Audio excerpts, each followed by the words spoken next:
The aftermath of every social revolution brings about change. Cultural norms and landmarks shift as our minds and hearts expand beyond the familiar. To everything there is a season and a time to every purpose in the land of the living. This is our time to renew, revive, and restore the hope lost to the busyness of life. This is our time to dig again and rebuild from the storms of our past on a solid footing that holds. Welcome to The Foundation. The Foundation.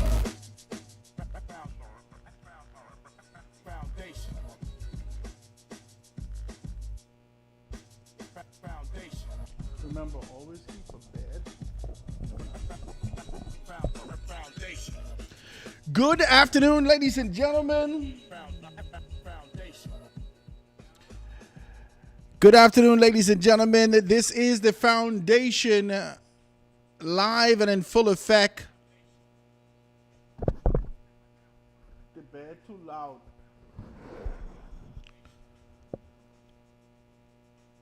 You can turn it down?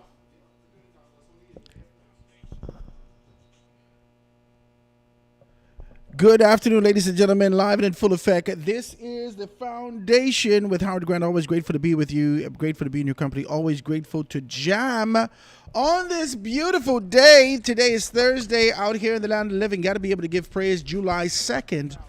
8 days away from being able to celebrate another year in our position. 53 years celebration. Give God praise, honor, and glory as we continue to be able to do that. Guys, thank you so much for being able to tune in. This is 89.5 FM Foundation Radio with Howard Grant right here in this kind of a space, jamming with you from 12 o'clock to 2 o'clock today. We're going to have good conversations and jam on a consistent basis. So I'm happy that you guys are tuned in with us.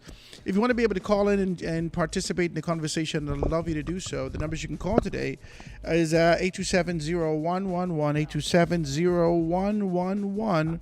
We're live and in full effect at being able to jam with you. And make sure you check me out, man. I'm located on... We are on Facebook, so you can be able to check us out on Facebook. We're on Facebook. You can be able to see us, Foundation 242 on Facebook. And you could also check us out on YouTube, Foundation 242, or you can be able to check us out, RRB 242.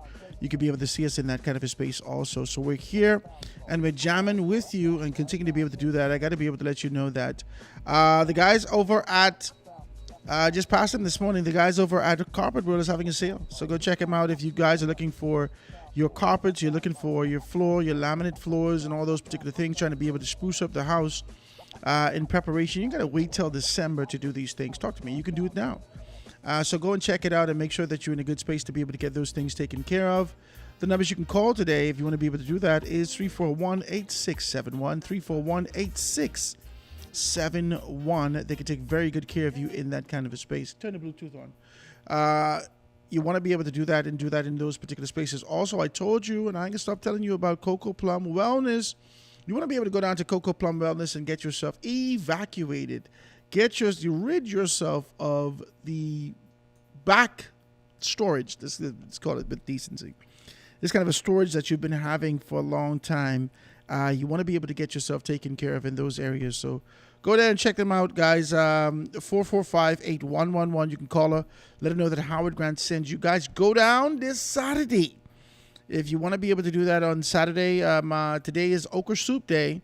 But if you're looking for be able to do something and kind of be able to, I guess, have a breakfast meeting or whatnot, or just being able to break bread with friends on Saturday morning, you can always do that and do it well with my good friend Ephraim Jones over at Garden of Eden. Give him a call, 819-5574. That's 819-5574. And he'll assist you with the best Johnny cake, Johnny bread, potato bread, cassava bread, all these particular things, and you could be able to have a great time. So just go down there, let him know that Howard Grant sent you, and see if he can give you something free. Praise God. All right, guys, so that's it. We just jamming today and just being able to talk about these things. I don't know, man. I felt over the past 2 days, I felt overwhelmed. And I keep trying to assess myself as to whether or not I'm doing the right thing. I keep trying to assess whether or not I'm doing the right thing. I keep trying to figure this thing out. Am I doing the right thing? Am I in the right position? Am I using the right words? Is my temperament and my tone and my approach to talk about these national issues, am I on course? Have I teetered? Have I moved away from neutrality? Have I presented myself in a manner where there is a bias? These are the things that I'm wrestling with right now, right? Have I done these things? Have I said to you and presented myself in such a manner that you could be able to see my proverbial skirt tail? You know what I mean? Like, can you see it slipping? Do you see it? Is it exposed in those particular areas? I don't know. I mean, is this frustration speaking to you? I don't know. I keep assessing myself, trying to figure that out. I am frustrated with what I believe to be obvious in some areas to learned men and women in the political sphere. I am frustrated with this sort of an idea and approach of relentlessly regurgitating the exact same thing over decades. I am frustrated with men and women that possess their own capability and are called to the table because of those capabilities, and then they abandon that. They abandon their convictions. They abandon their creativity. They abandon their minds. And they sit together and they agree upon something that a lesser man would have been able to put to the forefront. They haven't used their creative will, their power, their strength to be able to devise a new cause, a new concept. I am frustrated with it. I am. And I don't know. I guess it's because of me. I guess it's because of me. I guess it's because of my thinking and the way that I am in these particular areas. I got to be able to say that because as I look at this and I start to talk about these things, I don't know. I mean, I know that I'm not better than anybody. I know that I'm better than these men. I know that I'm smarter than these men. You know what I mean? Like, I know that. Many of these men are more exposed and experienced than I am. And so I keep asking myself, why are you getting so frustrated? Why are you getting so upset about these things? Why do you find yourself hitting another octave when you start to talk about these things? What is the matter with you? I ask it myself, what is the matter with you? Why would you hit another octave? Simply because a man or a grouping has made a decision that you don't necessarily agree with? I keep asking myself that. I keep going at it every time you bring up the Free National Movement. I keep going at it. I feel silly.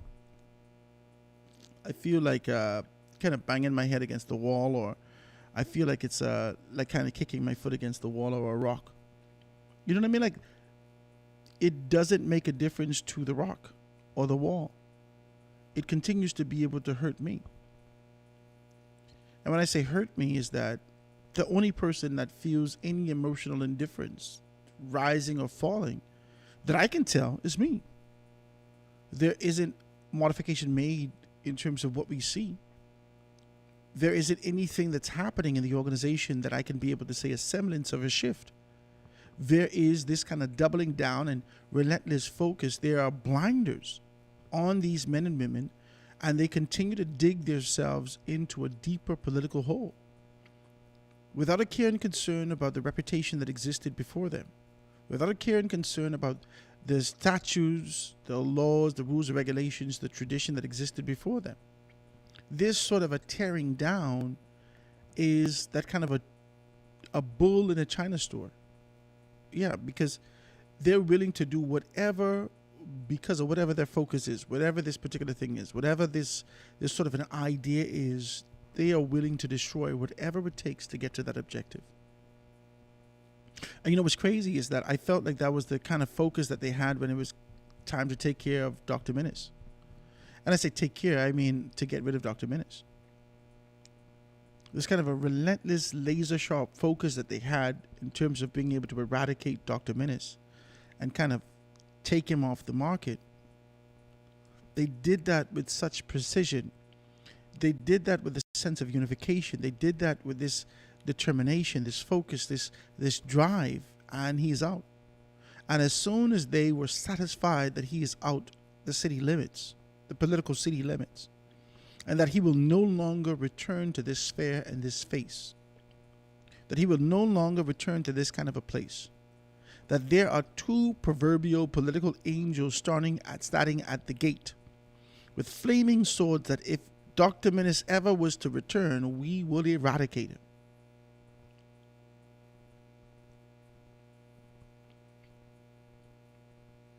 This is it. After they kicked him out of the garden and he's gone off as a political vagabond, I'm talking about Dr. Minnis, it seems as though that the Free National Movement doesn't know its next step. You would think that, okay, after we do this, now we could kind of, rearrange and get ourselves back into position. I don't know if that's what I'm seeing here. And I hate talking about it because I feel like I said to you, like I slamming my head against a wall. These grown men and women, their parents spend good money to send them to school. And who parents ain't send them to school, they sacrifice good money to get certain experiences and develop themselves in a particular manner, to come to this position and to forget everything that you've worked for. To forget every step that you would have taken, to forget every position that you would have had, to forget this focus and this determination, this drive, this kind of commitment, that you've forgotten it all. To get to here, for us to see your face and hear your voice, but you left the substance somewhere else. I don't know, I'm tired of hitting my head against it. In the papers again today, I tell you that the Guardian continues to be able to be the champion for them. F&M says no to pay hike for MPs. After all of that would have happened yesterday, F&M says no to pay hike for MPs. I've read across social media also. Let me see if I could be able to identify that for you. I have a I'm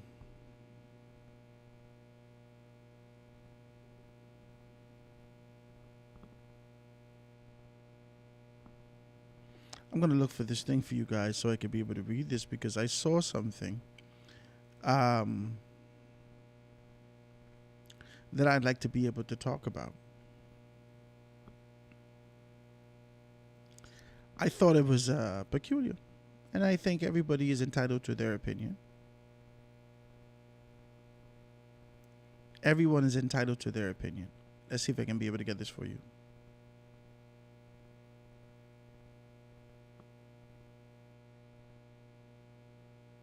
Now on Facebook, when you go across the Facebook channels and reading through the social media and whatnot, I came across something this morning from someone that's familiar to me. I can't even call him a friend per se. You know, I mean, you know people, but you never really been able to engage the way that to be able to step over that threshold from a cordial acquaintance to friendship. And so he's a cordial acquaintance that I know, and I'm sure he knows me, and just in passing, but we've never had a real interaction in these kind of spaces and whatnot. And I seen it on, I think it was Bahamas Times. Let's try that.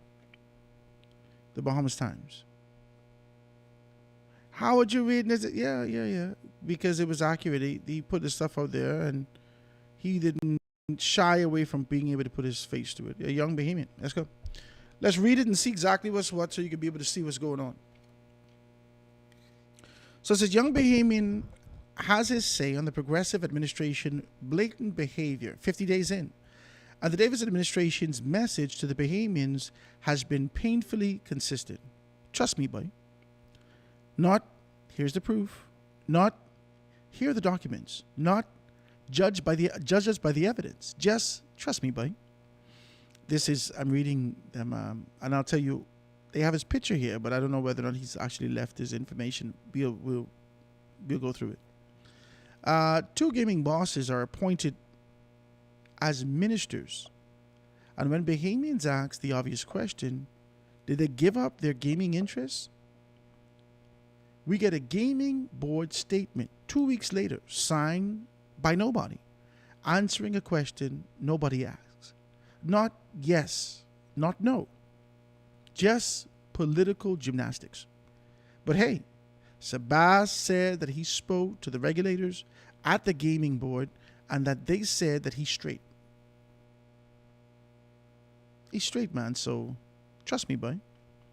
Michael Alkitis looks at the country in the eyes and says that he was never a president and never employed by top-notch builders, a company tied to tens of millions in public contracts. Then the register records surface. And suddenly, the next day, we find out he actually was connected to the company. A director, 2019, 20, and 21.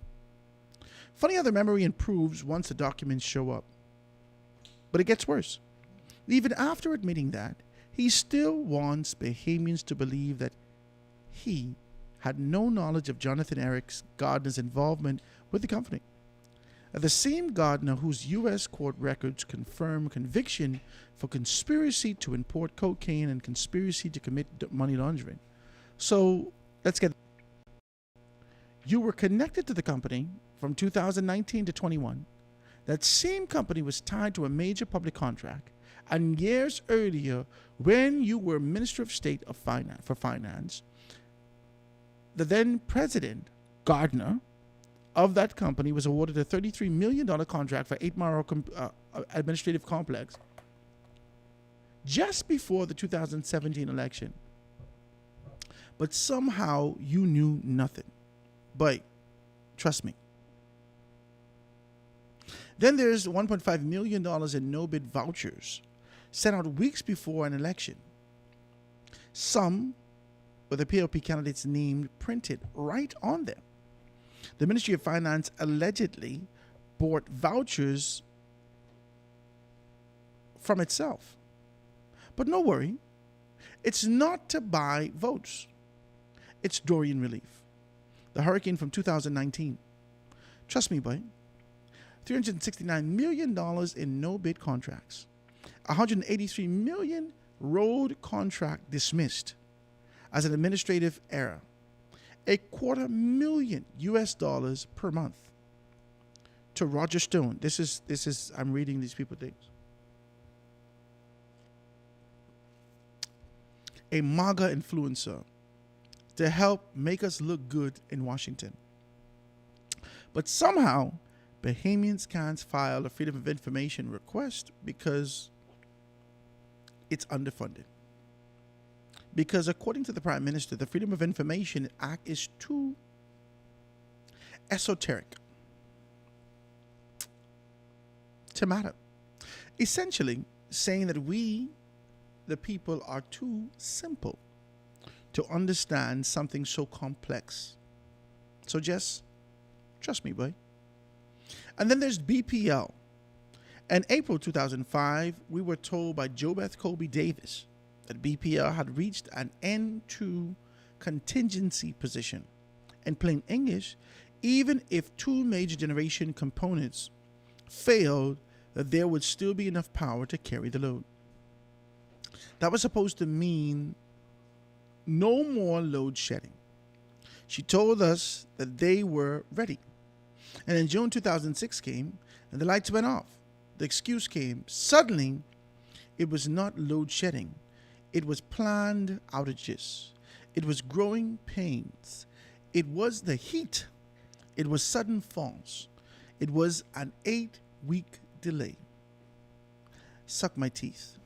Trust me, boy. And while Bahamians are sweating in the dark, we still do not have full transparency on the Bahamas Grid Company deal. A 25-year agreement, non-competitive bidding, private investment with 60% control. The public contributing New Providence's transmission and distribution assets for a 40% stake. Investors' identities not fully disclosed.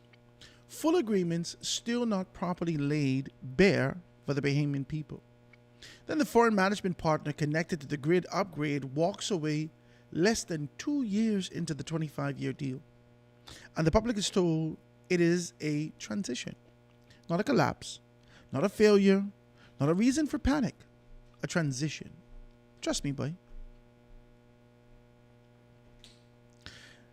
At some point, we Bahamians have to stop treating disrespect like it's normal.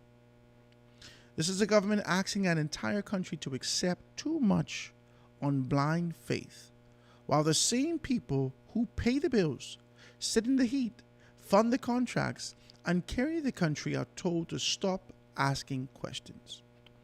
They do what they want. They tell us what they want. They like an abusive lover, unlike an abusive lover, they come back with gifts like t-shirts and vouchers. And if you're in Fort Charlotte, fancy tote bags. Jesus.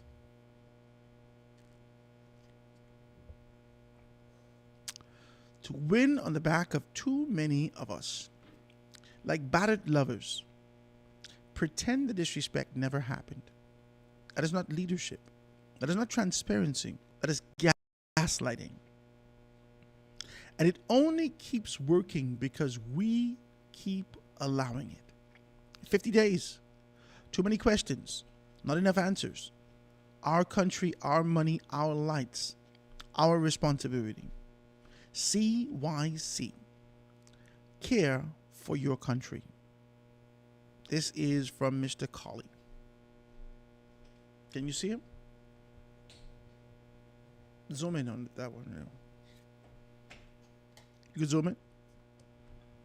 This is from where the cookie people. You could zoom in.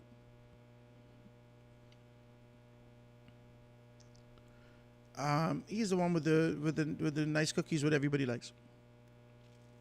I can't remember the cookie company name, but that's him.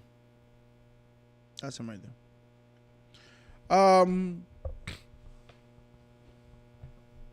I don't know. I mean, I hear him, and I'm gonna fight him for his position. And I think everybody has a position, and I feel like in this kind of a time, you know, I ask my good bishop to sit with me and have a conversation about succession. I asked my bishop, Neil, I said, come sit with me, bishop, and let's have a conversation about succession and the position and so forth and so on. And let's talk about the importance of being able to understand when it's time for you to go and transition and so forth and so on. I think you would be the perfect person that can do that, who's still living and who would have, bowed out from your position associated with the church and so forth and so on. And Bishop said, Howard, I would love to have that conversation anytime after August. Mid-August, after August, we could do that. He said, I believe that you must give the government some time to be able to get their agenda, to identify their stuff, to get their footing, so forth and so on. Anything that you say now would be identified, consciously or otherwise, subconsciously, as political meddling. That you're deliberately and specifically you're jumping into the political fray because the dust hasn't settled. Everyone hasn't really reacclimated themselves or acclimated themselves to the political position that exists now. And it's important that you understand and give people the time. Give the government its time to be able to get themselves taken care of in these areas. And so I won't be able to have that conversation with you, not now. After August, of course, I'd love to do it. And in fact, let's set it up. But now, anything you say and do can and will be used against you in a court of public opinion to identify you in one political category or another. I say all that to say, I open up the show with this kind of a transparency to let you know that there was a level of introspection that I had to ask myself whether or not I'm being too hard on the Free National Movement. I open up the show to ask myself, am I allowing my frustrations to be able to get the best of me? And asking myself whether or not, as I look at the Free National Movement, am I saying these things because I'm bitter? Am I saying these things because I expect better? I don't know. I just kept asking myself and just kind of mulling over it in my head, trying to make a determination as to where we are and see if I made sense in terms of where we're going. And I looked at it and I thought about it and I said to myself, how do we leave the Free National Movement alone? Where's the transitional point for me to be able to step back with grace and allow the Free National Movement to do whatever they do? How can I separate myself from this kind of a conversation? And that is a level of difficulty that I don't know how to navigate just yet. They're a public, exposed organization. They don't do things in private. They like to make you believe that they do, but what they do affects us publicly also, especially those persons who support them and who wish for them to be able to find themselves back in a position of leadership and governance. And so I talk about these things and I identify these things and just being able to talk about it like this. Mr. Colley in his particular position is not absolutely incorrect. There needs to be a level of transparency. There needs to be a level of accountability. This for matters that concern the Bahamian public should not just be swept under the rug,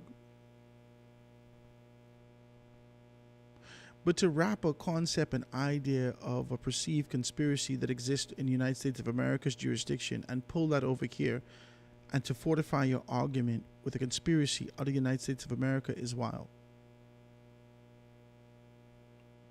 That's where I disagree with you. This is a conspiracy. This is a proverbial hunt, a fishing expedition to identify and put meat to the proverbial bones of a case that existed from 2021. And with every progressive step, though the United States of America may have this information down pat, I'm sure if they did,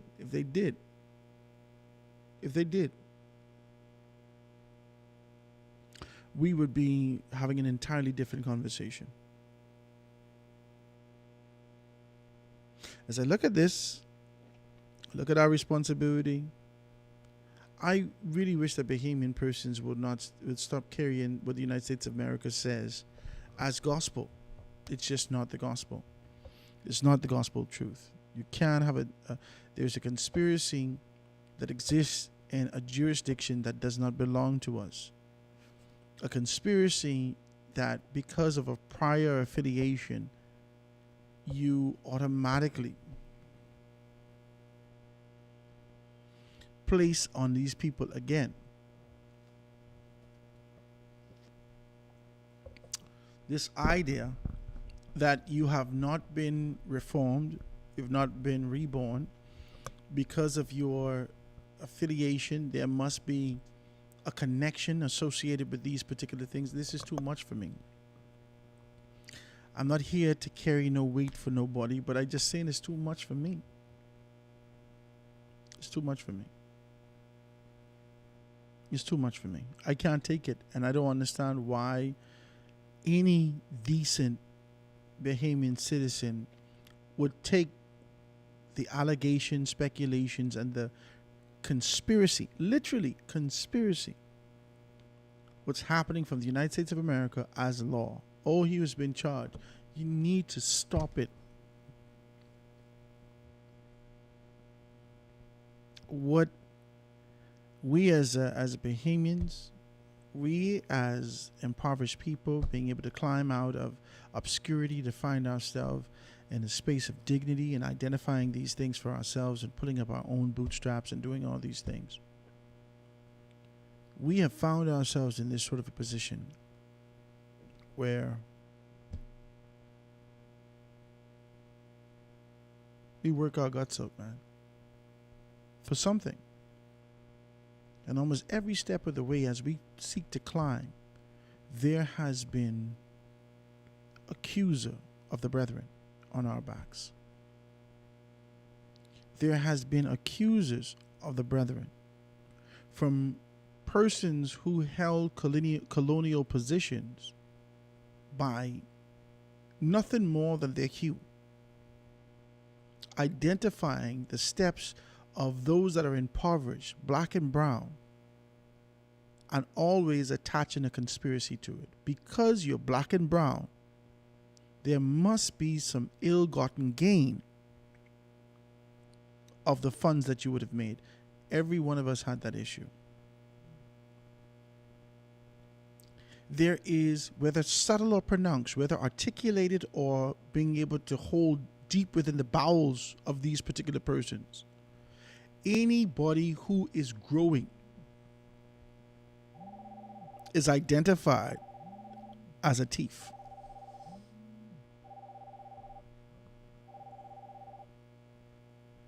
Thanks so much for that in the foundation.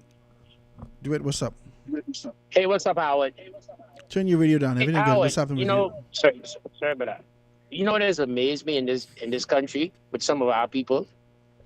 They talk so bad about their own Bahamian brother or sister, right? I don't understand it, man. But Howard, do you watch the United States or see what's going on in the United States? Yeah. Our neighbor? Yeah. Huh? Yeah, I do. You see how much turmoil and so much problems in the United States, right? And some Bahamians continue to talk about, oh, the United States is this. Listen, Howard, we in a blessed country, brother. I know people must say, oh, he's a PLP, he's a PLP. No. If you listen and see what's going on right now, last week, they had a ruling with the Supreme Court. I think it was 6-4. All of those persons who came over there seeking asylum, saying that they're running from their country because of, whatever. They revoked that. Mm-hmm. And now they got turned on with birthright citizenship as something that we continuously talk about in this country. And before I close my mouth on this, Howard, if you born here, whether you come here with your mother on a boat, whether she swim here, you're not responsible for being here, sir. You're not responsible. And how it is time that we stop in this country, right? Causing those people, young children, them who gone to school, most every other day you see them inside the food stores waiting. Some of them obtain an NIB, some of them get a passport, got a driver's license, some got a job. Why? Why do you have to go through all of those things to say that you born here or you're a Bahamian? And it's the same thing they're going through. But in the United States, Howard, as you watch the news every day and you see ICE in different states or different counties just picking people them up who stuff in immigration over there, and they picking them up as they go to get their papers. We live in a sad world, but I want Bahamians to understand. The Bahamas, we might have our little problems, a little power, a little light, and whatever, Howard. But the United States, as big as that country is, they get more problems than the Bahamas and a lot of other countries put together. Yeah. You understand me? Let's just come together, Bahamian people. Yeah, sometimes it's be rough in the Bahamas. Lights go off, waters go off. Boy, but if you all know what some of them people going through right in South Florida, I wouldn't even go upstate. You'd be happy to be here in this country. Have a good day, my brother. I appreciate your telephone call, my brother. Thank you so much. Ladies and gentlemen, if you want to be able to be a part of that, I'd love you to give me a call, 827-0111. 827-0111. We're in this kind of a space right now, just being able to have a conversation with you. And I can't take what Mr. Colley's saying, sure, to not. I can't do that. I won't dismiss what he says. I won't reject him in what he says. He has the right. And I won't take his right from him to be able to speak with and you know what I love is that he's not afraid to be able to put his face to these things. There's many persons we see.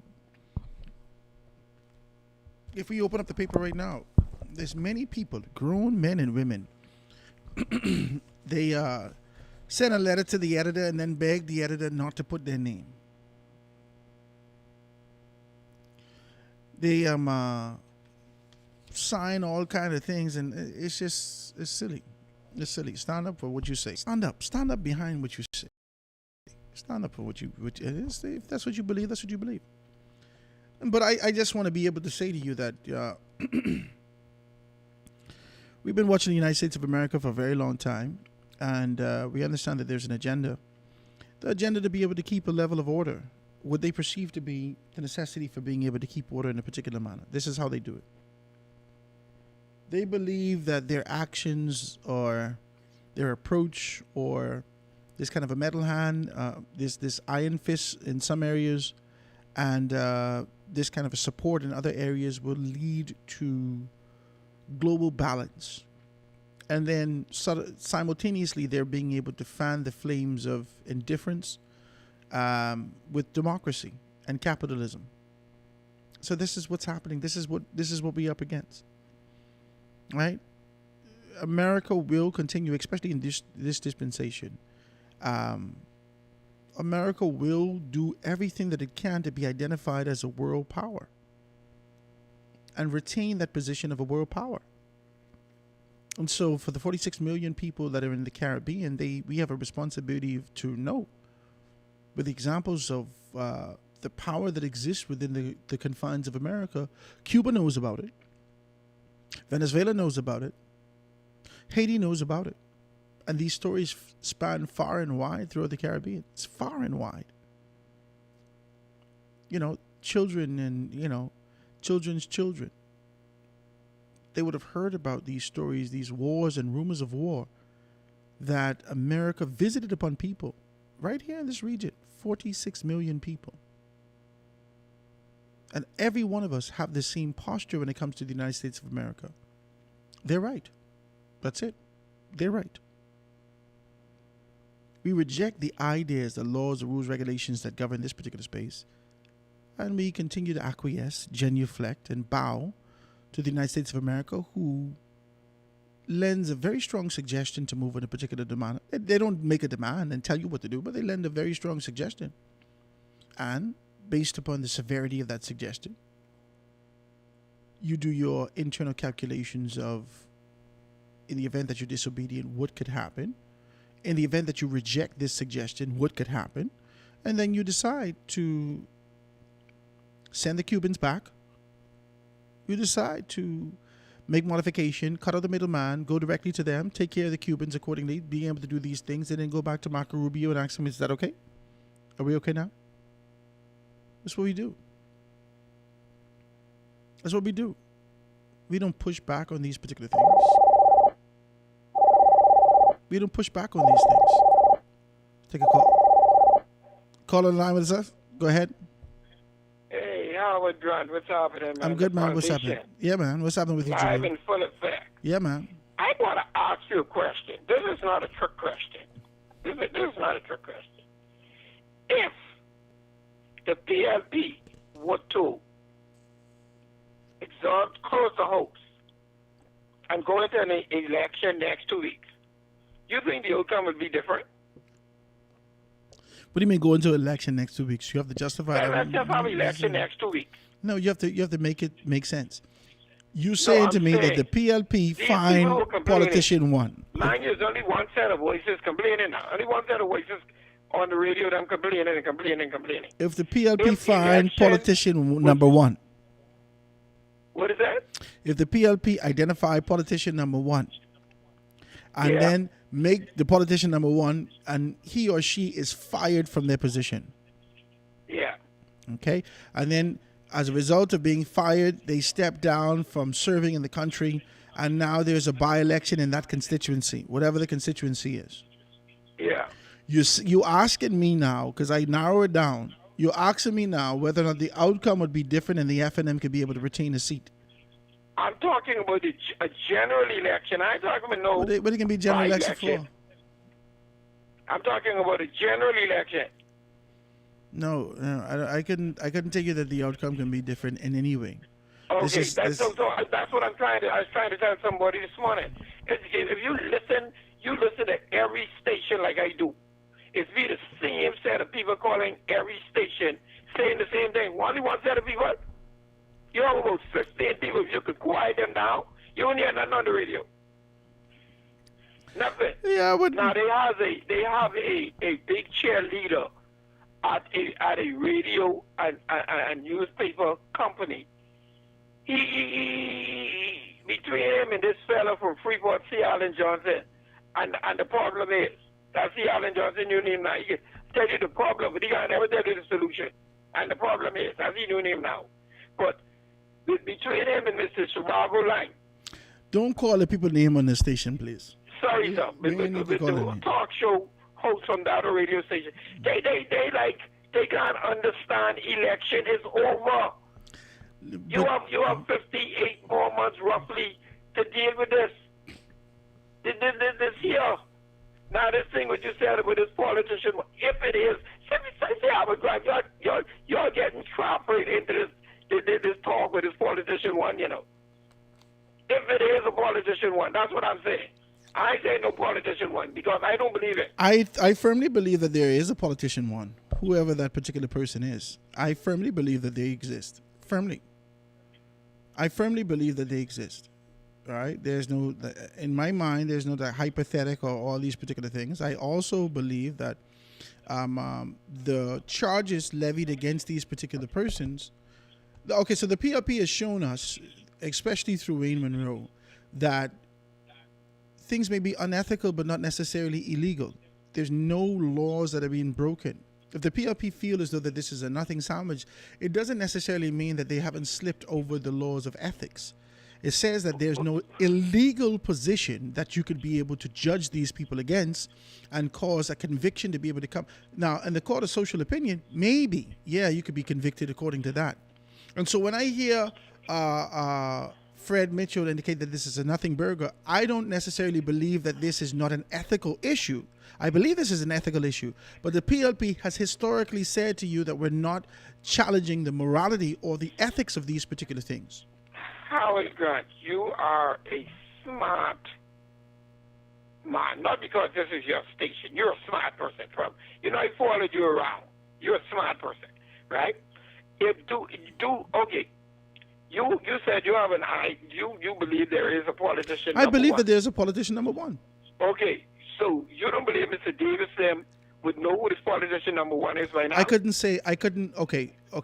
I have You to. say you think hold there's on. a politician one. Hold on. Let me be Now, politically correct. They in cabinet.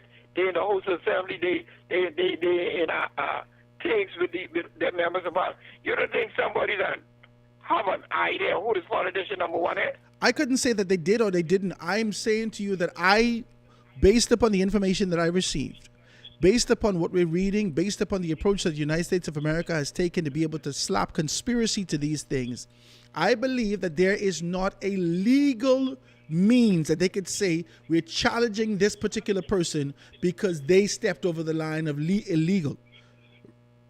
What they did was unethical. What they did was frowned upon. What they did should not be accepted in these particular spaces. What they did in the House of Assembly is dishonor the space. I believe that. But I don't believe, especially if you don't have evidence to indicate that these people are criminals. We can't do that. And I'm saying to you, Brother Grant, go ahead. I know you have been into the Parliament before. I know you've been into the proceedings of the Parliament before, right? Yeah. But let me say this. Just how the American person said they went into the court as a undercover agent. You don't think somebody could have dressed up in a nice navy blue or coat suit with a red tie or a yellow tie or a pretty tie and go in there as a parliamentarian that is not true? Like a person who's pretending to be a parliamentarian and talking. I don't want to swim into the area of speculation. Because I want to know where this meeting was held. I don't want to swim into the area of speculation. Sometimes when I used to drive for a certain member of Parliament, sometimes I used to sit there in the lobby and I'd be talking to people. Unless they look on the picture wall and see the person picture out there on the wall, and then they can say, yeah, but just send me out there like that. No, I don't believe that I don't believe that these people are naive as to what's happening in the country. I don't believe that they're naive to understand where the leadership exists in this country. I don't believe that any of these particular persons who are working, these are astute people. They do their studies. They do all their things. They can't build a case against you without being able to have proper documentation, days, times, location, so forth and so on. So they're still trying to put a case together then. This is a conspiracy. This is a fishing expedition. Yeah, trying to catch something. They are looking to put meat on the bones. The bones is the theory and the conspiracy. They're trying to catch something. Yes, that's what they're doing, and they have caught in their net unethical behavior that is absolutely undeniable. I agree. It's unethical behavior that is absolutely undeniable. Now, can you identify the strategic point and position where this unethical behavior has found a tangible movement where we could call this criminal? That's the question that they're trying to be able to answer, in my humble opinion. And I don't think that they found that just yet. That's why they keep doing what they're doing. But Brother Grant, I didn't catch your full topic because when you came on, I was in the shower. But allow me to say one little thing before I go on that accident on Sunday morning, Sunday morning, somewhere around there, where those 4 young ladies had lost their life. Go ahead. Everybody is now trying to judge this case before it even started. Mm-hmm. Right? The young man, the car was overloaded. Yes. Now they're saying the young man did not know the license. His mother is alleged that his mother rented the car for him. Somebody had to rent the car for him. He had the car. It was an SD.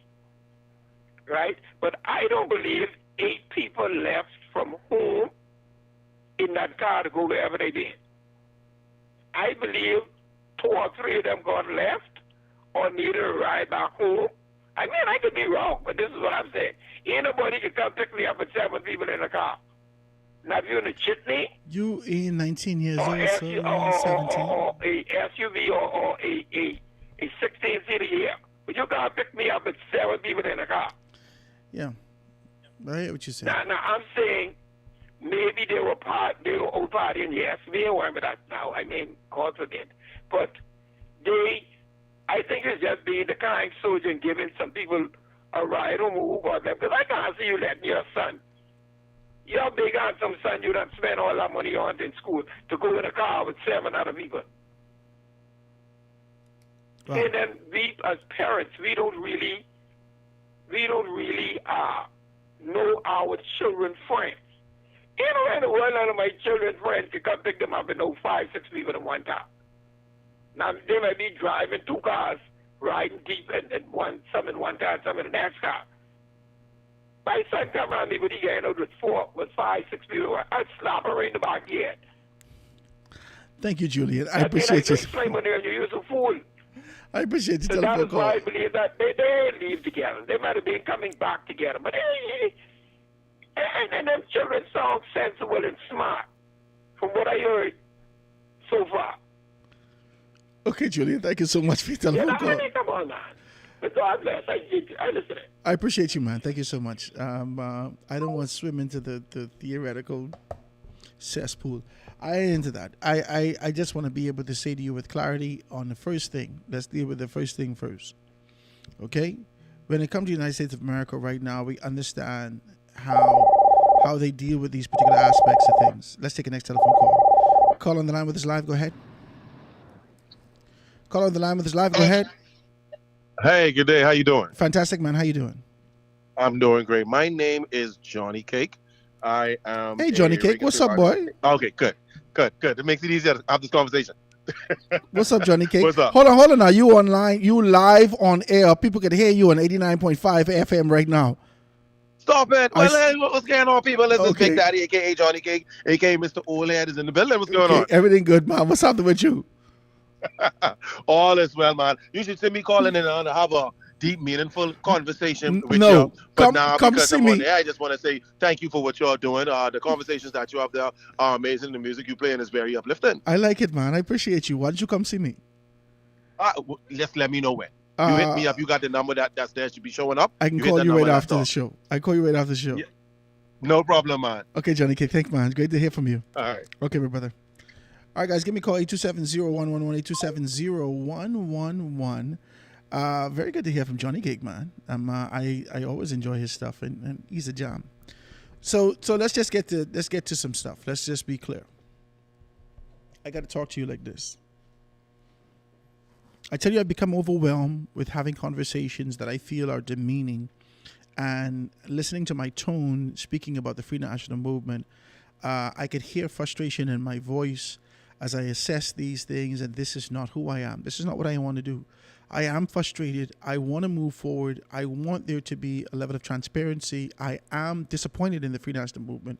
I am disappointed in Michael Pintard's leadership. I am disappointed that there hasn't been a shift. You've shifted a great deal of things in terms of your campaign, so forth and so on, but you haven't shifted your approach to being able to deal with these particular things. You shifted the superficial concepts. You shifted the banner, but the actions thereof has been the exact same thing. And we're seeing the perpetuation of that and carrying it out with a sort of an idea to kind of to eradicate and deal with some things. From a political standpoint, you expect to be able to find yourself victorious by being able to challenge the PLP with what you bring to the forefront, which is politician number one. I accept what Mr. Colley has written to be his in this day and age. I think the language has been manipulated to the position where people say be his truth. I accept what Mr. Colley has said to be his conviction, his stance, his position. But I do want to be able to identify that there is a historic repetition that exists with the jurisdiction of the United States of America that existed for a very long time when it comes to Haiti, Jamaica, Cuba, Bahamas, this entire region, and Mexico and South America, even in Canada, most recently, you would have seen United States of America take a consistent position to be able to identify infractions that they continue to be able to champion this position to see themselves as the moral authority of life. That's what they've done. The United States of America, even through manipulation over the years, even with the finagling of people's constitution and their sovereign right and position in their countries, the United States of America sometimes found themselves infiltrating that particular space and creating an image into the minds of people to show you that there is something wrong, something afoot. We could go off and start naming people in South Africa, in West Africa, in African countries all across the state. We could be able to start naming those particular spaces. We could go off and start to be able to talk about Venezuela. We could talk about Che. We could talk about any of these particular things. The United States of America has used its media outlet to be able to paint a picture many times of these particular persons to let you know that based upon the standard that we've set in our space, based upon the exportation of democracy that we are distributing around the world, these particular positions, though it may be consistent with what their culture is, though it may be consistent with a certain position that exists in their spaces, it goes against what we stand for and what we tell them to do.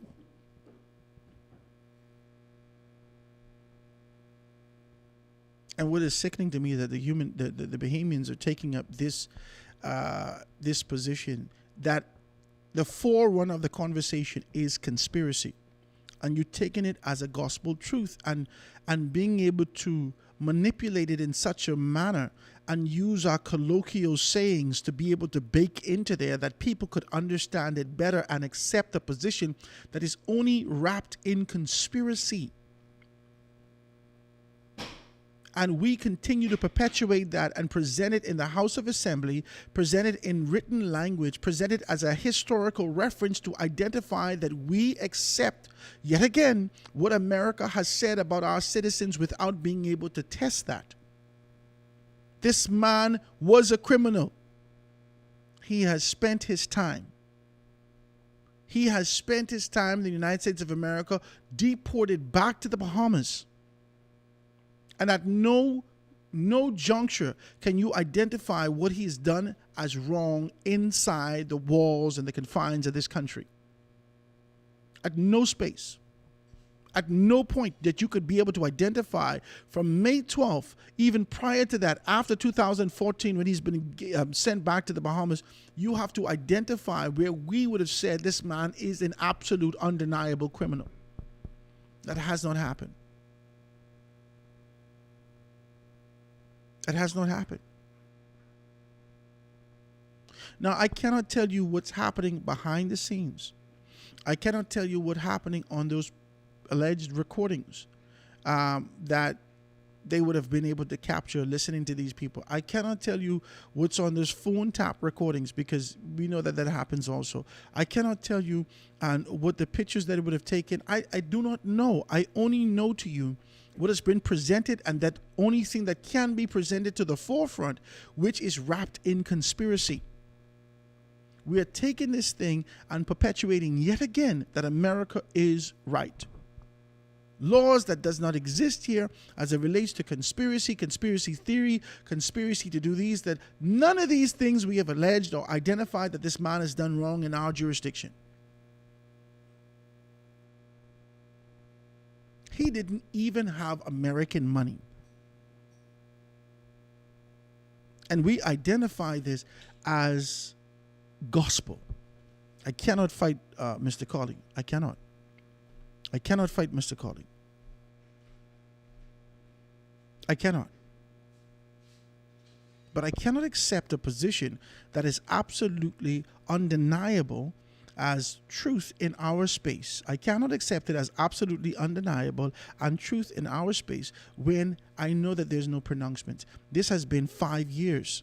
From 2021, they've been building this case. May of 2021. 5 years. 5 years they've been building this case. They've been morsel by morsel, bit by bit, seeking small pieces of proverbial meat to put on these theoretical bones. And every one of us now, jumping head first into this conversation, are helping them to build this case against us. That we are laden in corruption. That our parliamentarians are absolutely corrupt, and even in the midst of the House of Assembly, they will be able to do whatever it takes to be able to get another dollar for themselves. These people, these black people, are poor when it comes to leadership. Y'all don't even know what you're doing, man. Because while you wouldn't like to believe it like this, this position has never changed. This position has never changed. It has never changed from the assassination of Martin Luther King. It has never changed from the assassination and the mutilation of Fred Hammond. It has never changed from this kind of a position as it relates to being able to eradicate Martin Luther King. It has never changed. It has never changed with the formation and the coercion of Jesse Jackson, or the allegations thereof, to be able to assist with these things. It has never changed with the absorption of a position with a strong voice in Al Sharpton, being able to find himself absorbed into a system, now being able to speak on these platforms designed to be able to keep things in America. It's never changed. These things have never changed. And now you're bringing us into that. In our jurisdiction, with sovereignty that exists in these places, we fight in our own fight to ask whether or not sovereignty is even real in our space. Now we have to deal with America's position. This has never changed. Never changed.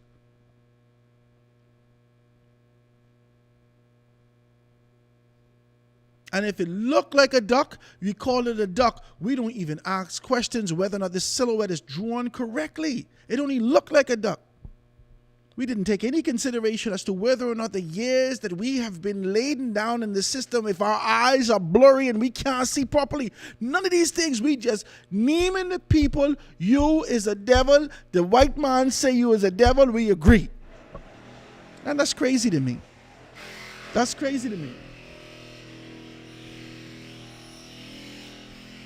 I got to be able to talk to you about these things and talk with clarity about these matters. I got to be able to talk to you about it. I got to be able to talk to you and say to you that this is where we are as a people. This is the position that we've taken as a people. And we have the responsibility in our jurisdiction, that a man is innocent until proven guilty. In the court of public opinion that is consistently being tweaked by the conditioning of those external, by the conditioning of what you ingest from an external standpoint, you are now convinced that Eric Gardner is the devil. And the FNM continues to assist you in being able to believe that.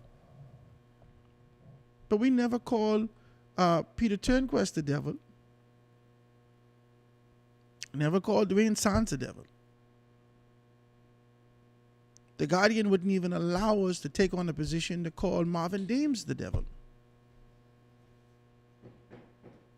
So we as a society, as pundits, as participants in this kind of a media space, we find ourselves in a neutral position, just being able to speak on what y'all put in the newspaper on a day-to-day basis.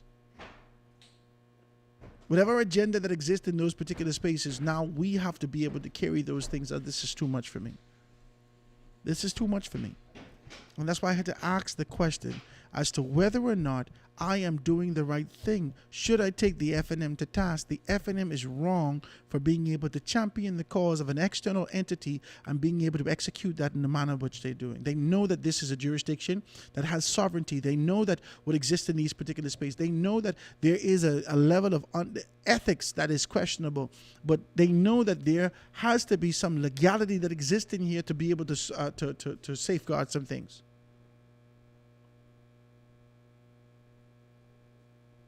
Far too long, we have been the target of suppression. We have been the target. This is who we are. We have been the target for suppression and of oppression. neocolonialism, those with black face and white actions, those with a colonial posture and identifying that Negroes should be under their thumb, those that wish and aspire to be able to say, well, that's my Haitian, has never stopped. Y'all want to be masters over Negroes so bad that anybody say anything, yes, boy, they right. No, there's Negroes is thief. My God, you know them. But what do you how we get that? You know he thief that. Oh God. Yeah, boy. Everybody who worked for this man is a criminal, you know that? Yeah, boy. They just be in a room together smoking cigars and counting drug money, and this is what they just do, you know. This is what you put these people up against. This is what we're dealing with in this country. 2026, a black man still can't have no money. 2026, after you would have served in politics and the people fire you, and you need to be able to make some money for yourself and your family to take care of your family, you can't work no place else. 2026. Eric Gardner, who get locked up in the States, get exported or deported, here whom can't go back to the States at all. At all.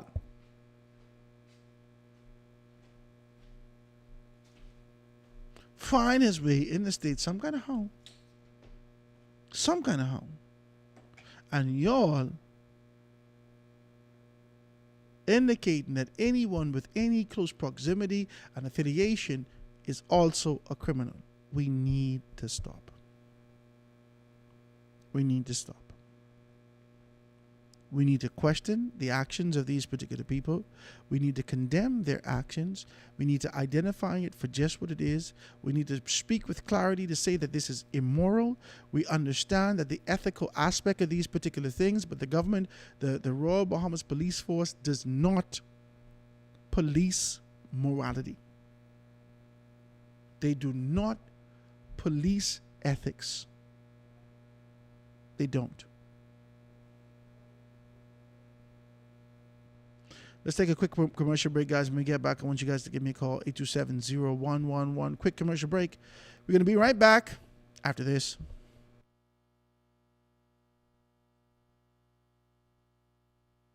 The foundation. The foundation. The foundation. You are in tuned to Foundation Radio 89.5 FM. Great talk, great music, and a great staff. Reach your customers in style by advertising with us. We have a great platform and great quality reaching the island of Nassau. Call us at 242-827-0111. Foundation Radio. Advertising made easy.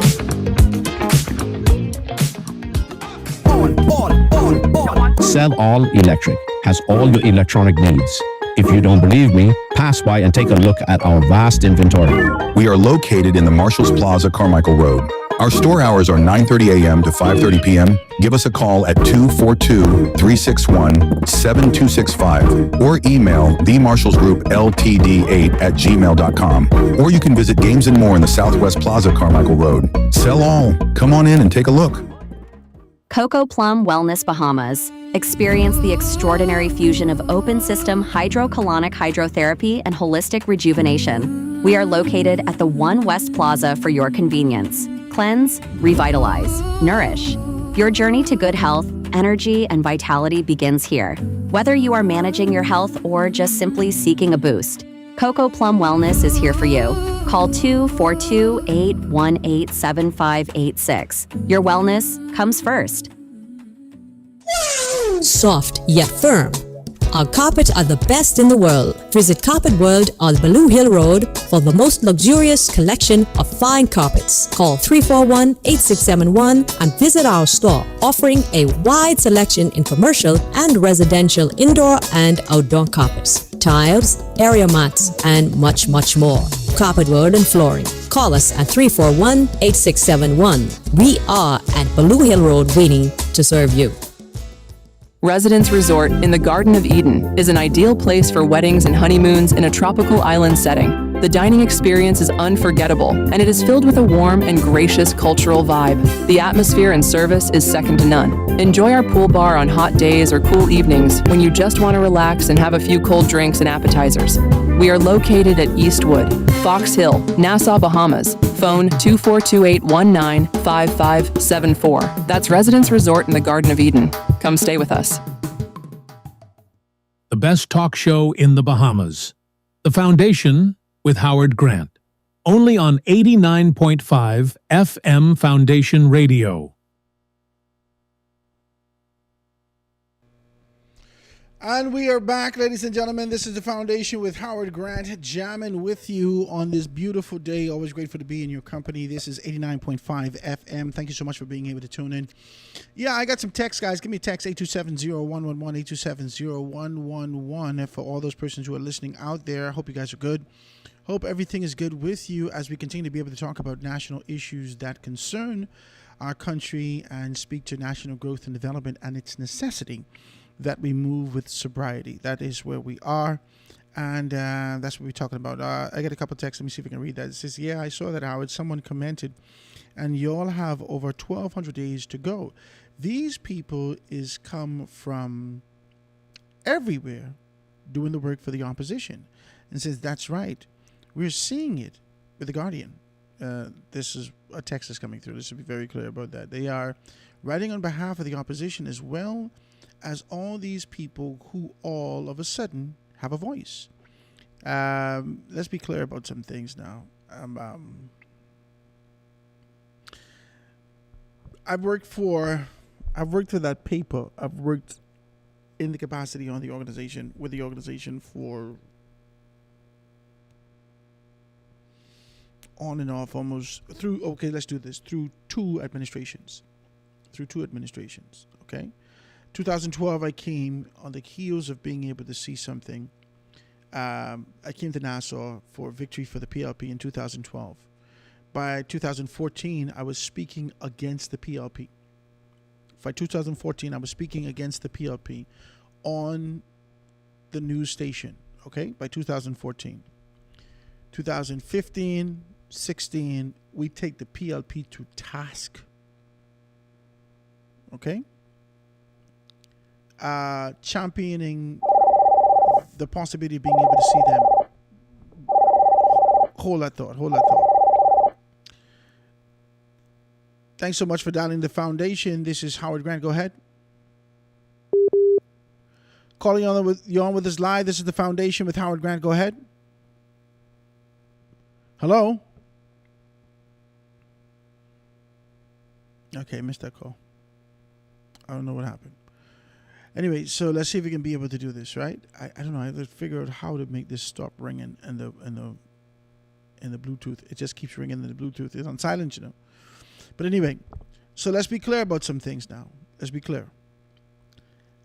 I took the PLP to task under former Prime Minister Perry Christie and talk about the incompetence that existed from a leadership standpoint with the expectation of being able to execute some things. Talking about this sort of an idea that the PLP had made commitments that they're going to be able to do some things differently, and how the former Prime Minister would have been able to come back to the people hat in hand, indicating that he would change some things and indicating that he would have done worse.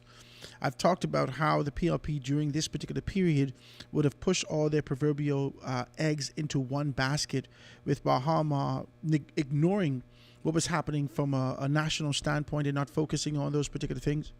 I talked about how during Hurricane Joaquin or Joaquin, like the former Prime Minister would indicate how they were flippant in the observation of what was necessary in terms of revitalization and what needed to be done, how the Prime Minister flew over a Long Island and indicated it's about $60 million very flippantly on the tarmac of what was happening. I talked about these things. I put the PLP to task.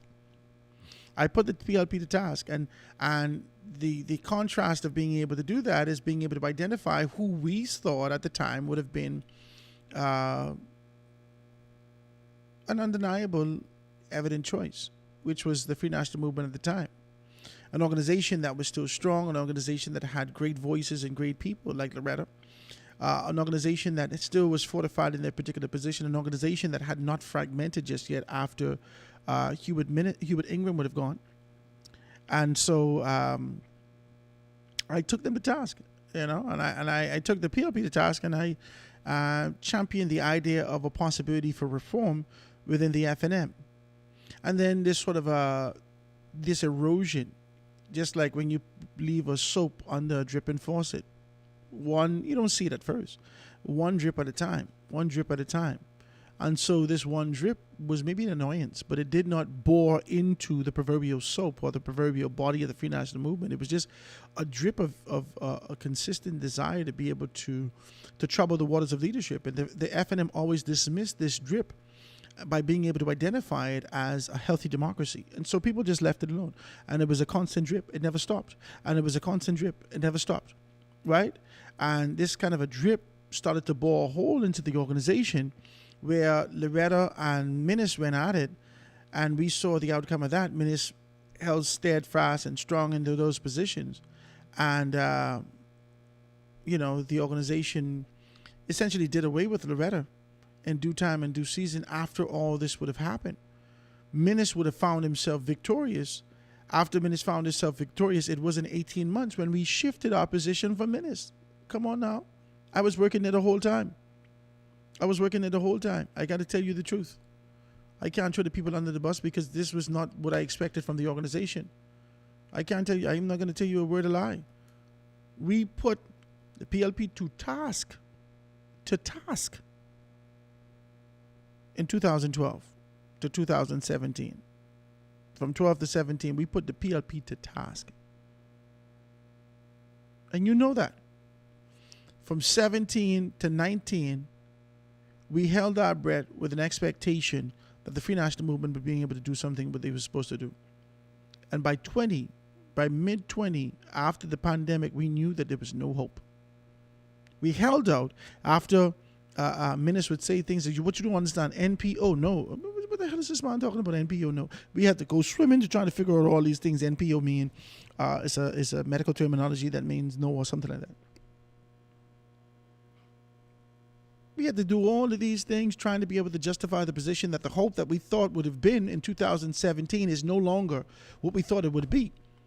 And that proverbial water of indifference that the FNM had always identified as a healthy democracy kept dripping on the body of the organization.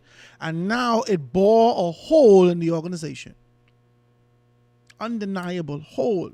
And nobody stopped the drip. It's still dripping in the FNM. Just like when you leave a soap, your Ivory soap or your Irish Spring, under your zinc, and a drip, and a drip, and a drip, and a drip. Next thing you know, a whole hole in this soap. They call it drip democracy. Well, this is a healthy democracy. I just want you guys to know that the Free National Movement just wants to champion the cause of democracy, and they want you to, all this foolishness. That's what they did. You were afraid of a healthy democracy and you don't know what it looks like, and we are a dissident organization. All this stupidness they run on with. And you accepted it. Because you thought that this is what a challenge should be and look like to be able to identify the strongest, the strongest man standing should be able to get this position.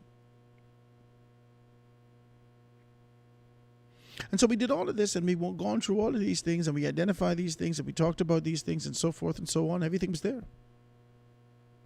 Everything was there. And the drip ain't stopped yet. And you realize that this idea that they sold you in 2017 was a fallacy.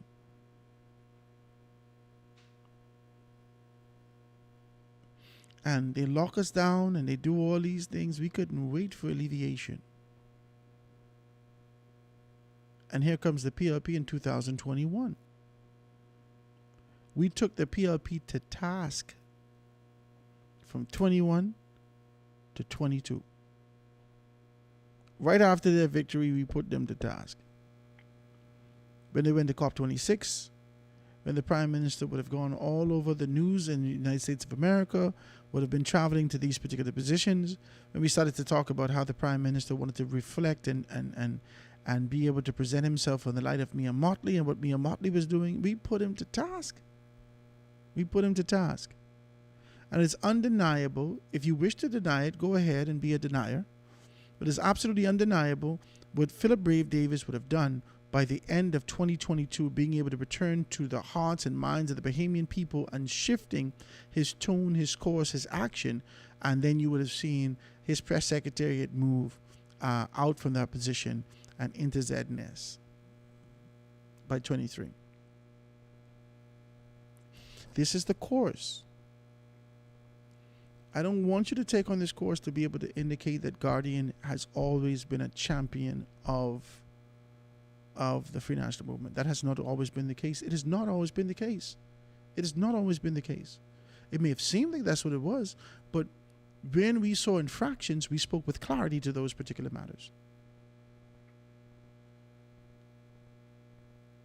I can't speak for what's happening now. I know I was fired as a result of me being able to speak out against what I thought we championed. I was fired for speaking up and out on behalf of what I thought was glaringly obvious, but the necessity for being able to change. And there are people who sit in that space that went to political leadership and say, Howard Grant is lying on your name. No one challenged it. No one asked me nothing. No one say, let's go before the judge. No one asked to listen back to recording. These cowardice men, cowards, sought to be able to tap into their relationship, travel it all the way to the top and say, get rid of him. And they did that. But it's okay. You know, a lesser man would have died and cried. But the Father has prepared me. And he's called me, so he got to take care of me. I'm just trying to let you know that you have to be fair, at least in your assessment. What's happening now, I don't necessarily agree with. But that's not my business. And I keep trying to explain to you, this is a newspaper that is 188 years old. Their volume 181 and 151 papers for the year. Volume 181. They were established since 1844, long before we as a people were liberated, long before. You all need to understand some things, you know. What FUBU say? For us, by us. FUBU. This wasn't established for us, and it was not established by us.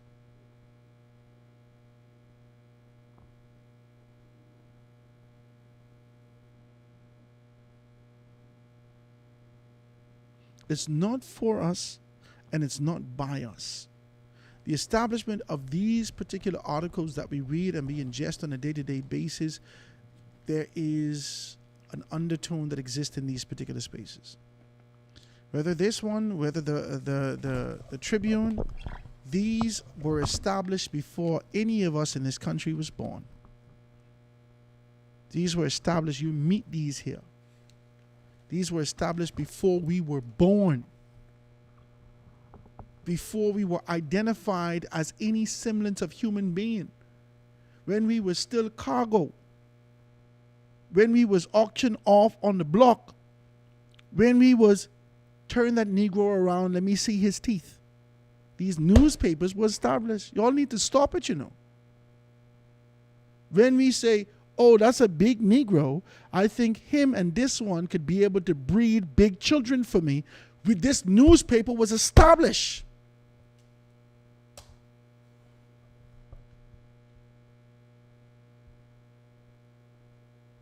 When governors came in with the agenda from Great Britannia to be able to speak, when the Union Jack flew high, these newspapers was established. You would like to believe that the agenda had shifted over the years, but you don't realize that there is a consistent trend that exists in these particular spaces.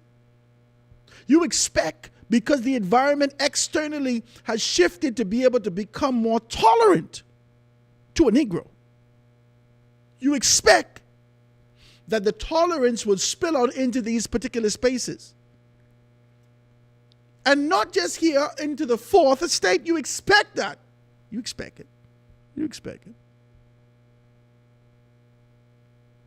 There's a subconscious expectation because of the distribution and the wide distribution, far and wide of democracy. You expect that, but you don't understand that there is an agenda.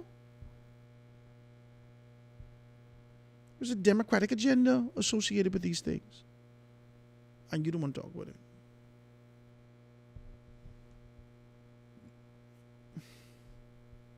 You don't want to talk about it. You champion the cause of what you read, and these men stand up in the House of Assembly and say, thus it was said in this particular paper at this time, at this particular space. This paper printed at this time and this space, taking no consideration that this was never designed, but always being able to perpetuate your position by being able to present something that is written and never being able to study things yourself. You all are lazy politicians. Lazy.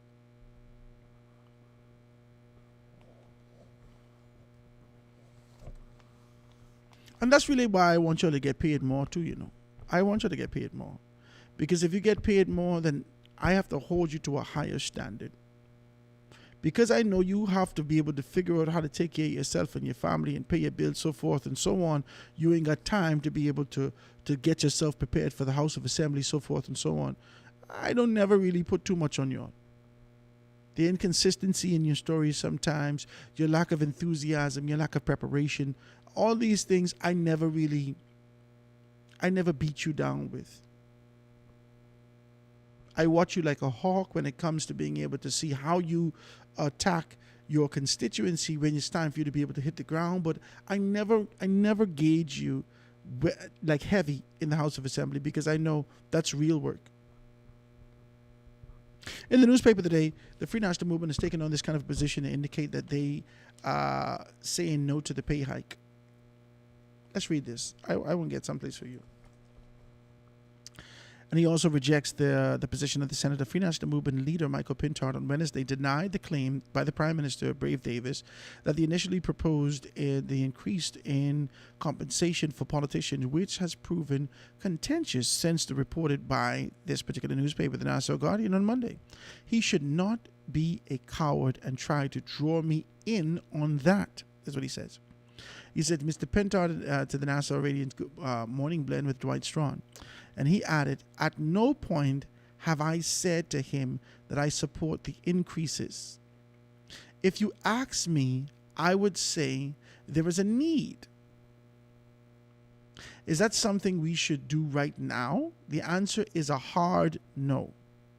A draft amendment to Parliamentarian Salaries and Allowances Act, which has been circulated to the opposition for consultation, would grant members of Parliament $32,000 in addition, and Senators $16,000 in annual allowances in addition to their salaries.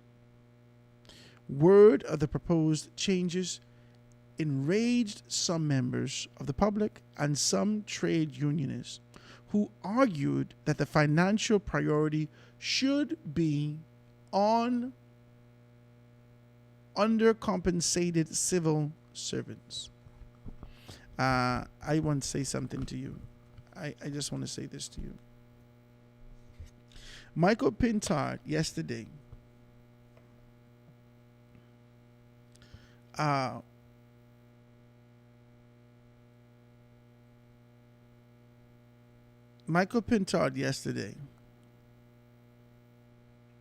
put information out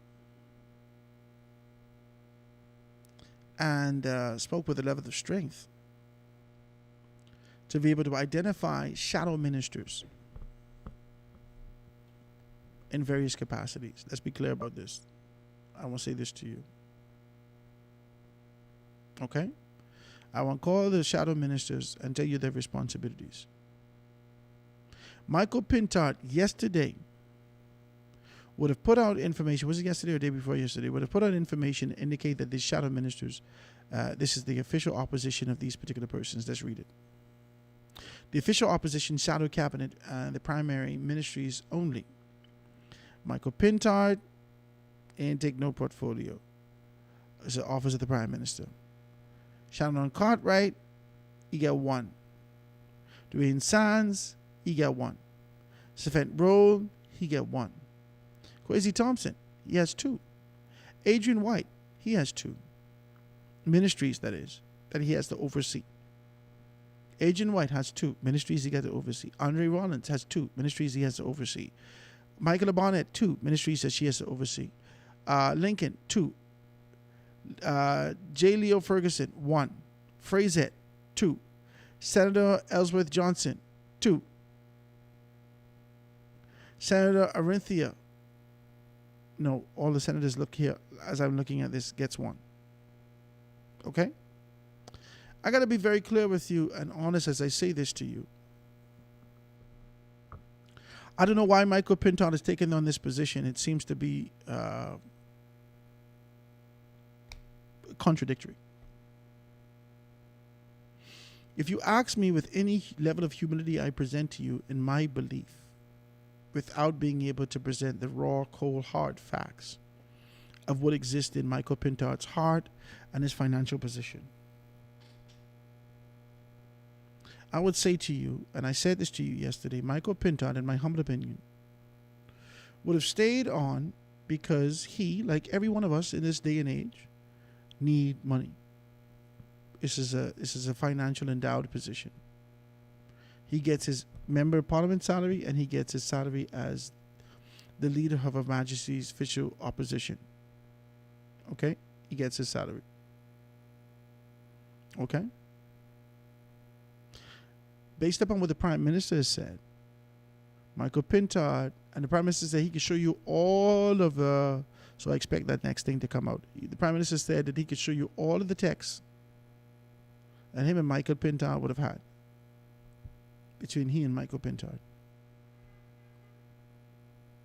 Unless Michael Pintard have his thing on disappearing, whatever. The Prime Minister said he could show you all of the stuff that he said. And the discussion that was held between both of them. Michael Pintard backs out and say, I didn't say that. Don't be a coward. Now, I don't know why you would back out from that. Ain't nothing wrong with being able to say, I need this. In my humble opinion. Nothing wrong with that. Because with the responsibilities that you've just put on these men who are still railing from the defeat that the organization has taken,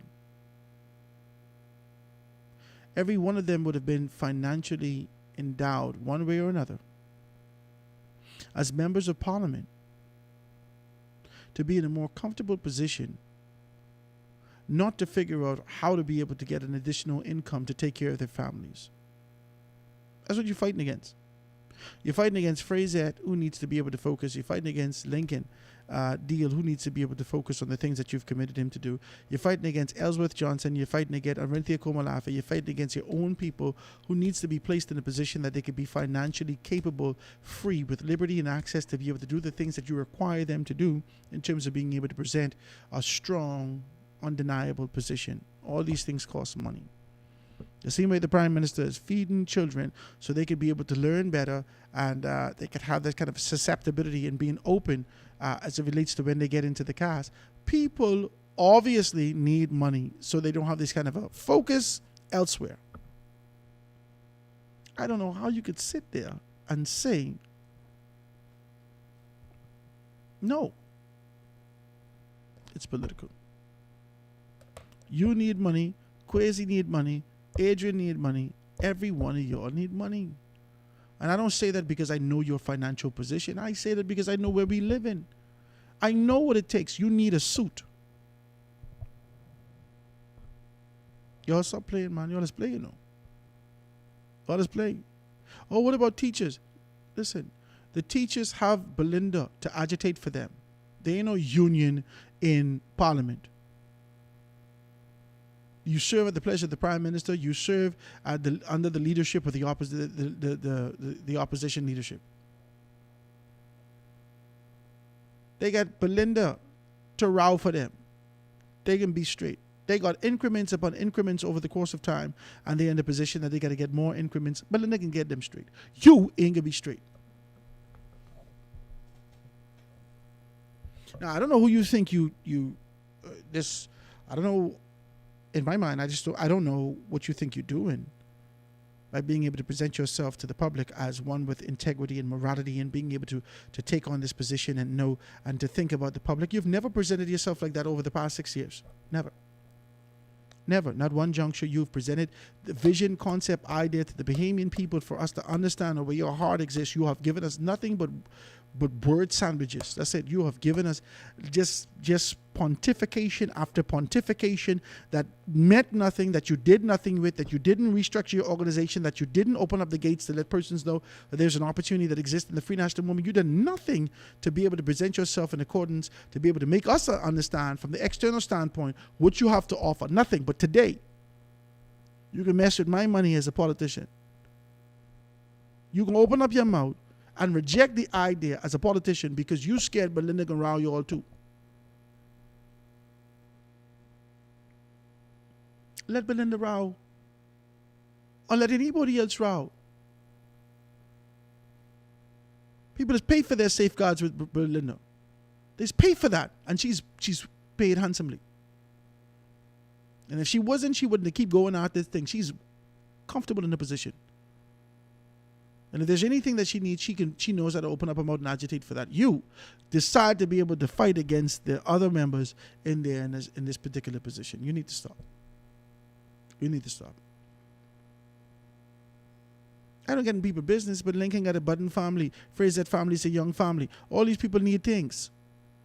They got to get taken care of. I see some of these politicians and their suits too tight for them, not in a bad way. They can need new suits. And I don't say that, I really don't say that to be able to be like a smart aleck. I'm trying to make you to understand that no one supports you and assists you in these manners. You don't get an allocation for those particular things. Now we're getting the allocation, you're fighting against it. What you doing? What you doing? How you could give the people more responsibility, expect them to be able to come to the forefront and assist in these manners, and you saying, I don't think you should get no more money. What are you doing? I remember, without calling people names, there was a grouping, there was this place I was working for at one point. I got to be decent.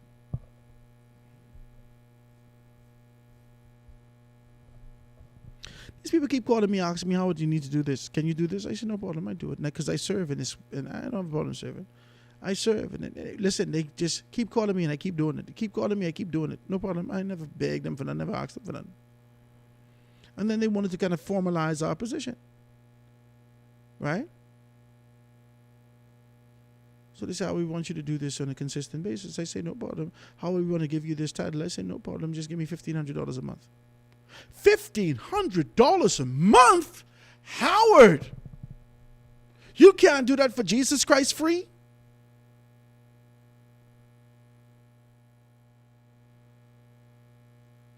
Jesus don't know I get your. When I was doing it free, no problem. Oh, Howard, this excellent work that you're doing, blah, blah, blah, blah, blah. I put 15, listen, this costs you $5,000 a month, you know.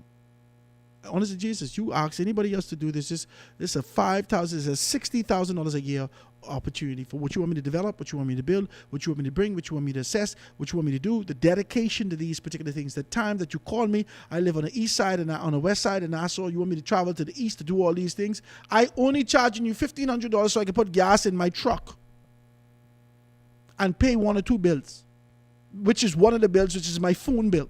$1,500, that's all I charging you.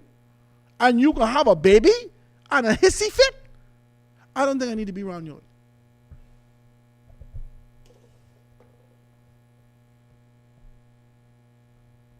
You'll keep giving people more responsibility. And when as soon as they open their mouth to say they need money, all of a sudden, well, you know, I could get anybody. Well, go find somebody else to do that then. Go find somebody else to do that. These people nestled in politics is nobody say nothing about nothing. As an F&M politician, you ain't give nobody no money to be able to do nothing during their campaign time. Nothing. Y'all had no money, none. No money.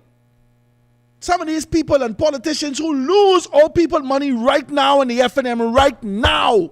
They owe people right now. They owe people for their bill, their building. They owe people. And they ain't had the money. They only had the aspiration. They ain't had it. Now, they never thought about upgrade. They never thought about a promotion. They never thought about financial endowment. They didn't never come across their mind. They were content with the $28,000 a year.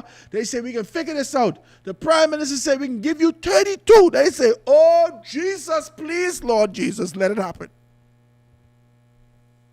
They say, Jesus, God, please, Jesus, let it happen, God.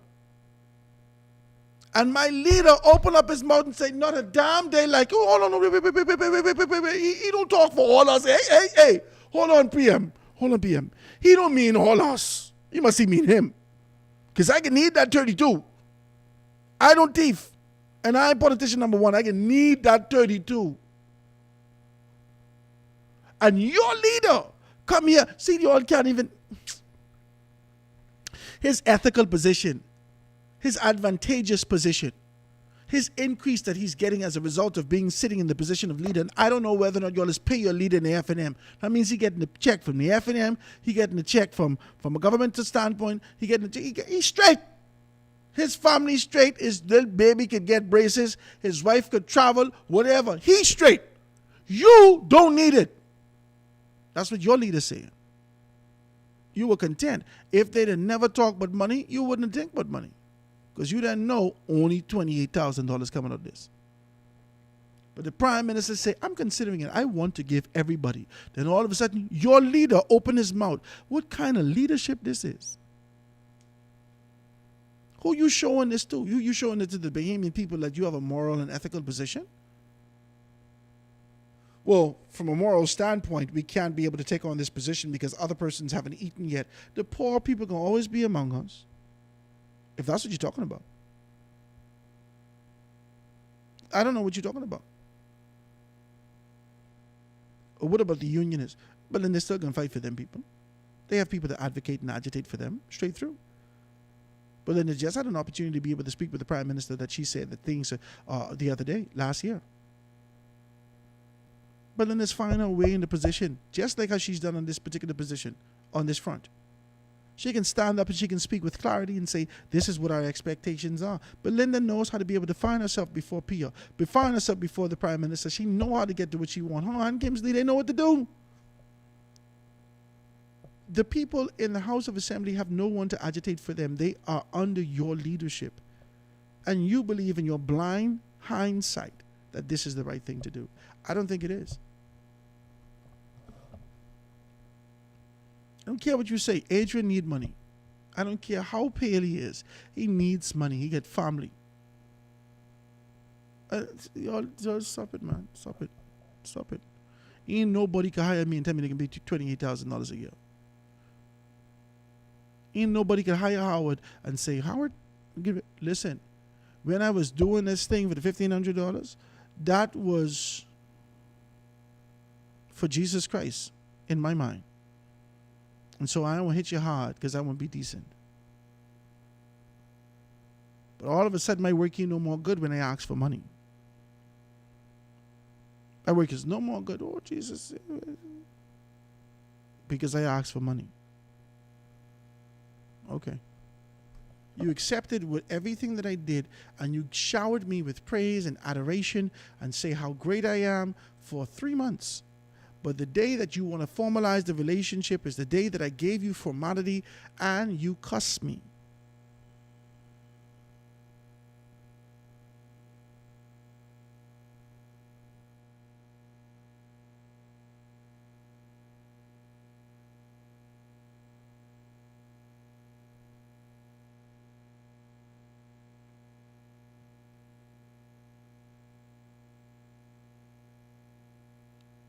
I got a couple of texts coming through. I can see if I can read a couple of them right now.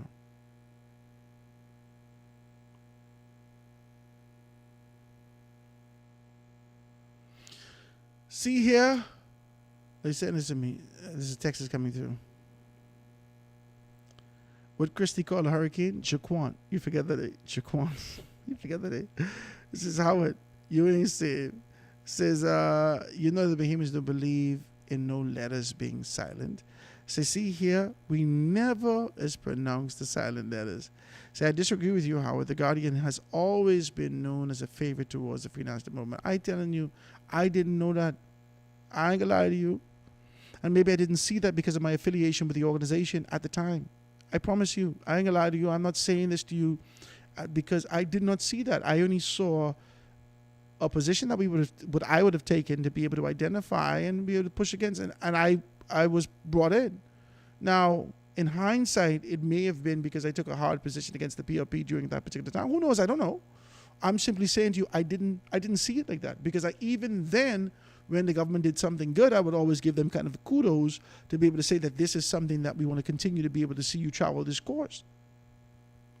I didn't know that we was out here fighting against the PLP. I didn't know that. If I didn't know that, I would just join the F&M with formality. You understand what I'm saying? I didn't know that.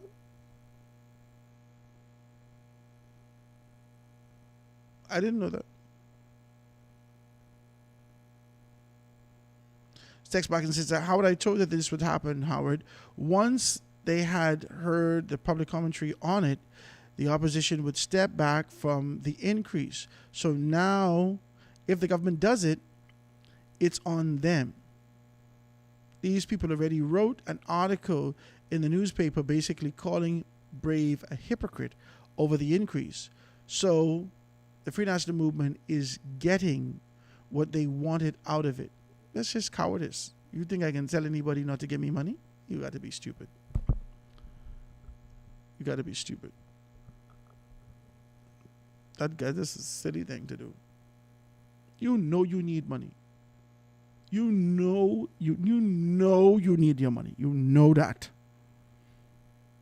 You play fool. You know you need your money. J. Leo, you know you need your money. Frazette, you know you need your money. You know that. The only people who could possibly get away because they could still serve in their various capacities is the senators. But they themselves still need their money. I just explained to you, when my mother was a politician, for her to be able to take a trip from Freeport to Nassau, she had to pay for that, hold her ticket, hold the reservation or the invoice, and present that to be able to get her money back. And whenever you work for government, you don't know when you can get your money back, hey? So this is the position that she was in for a long time. And she never cry or scream about it. Understand? The only way she would have gotten away is because she was able to fix her own rent. Because why? We was in a space that she didn't have to necessarily pay that kind of that rent.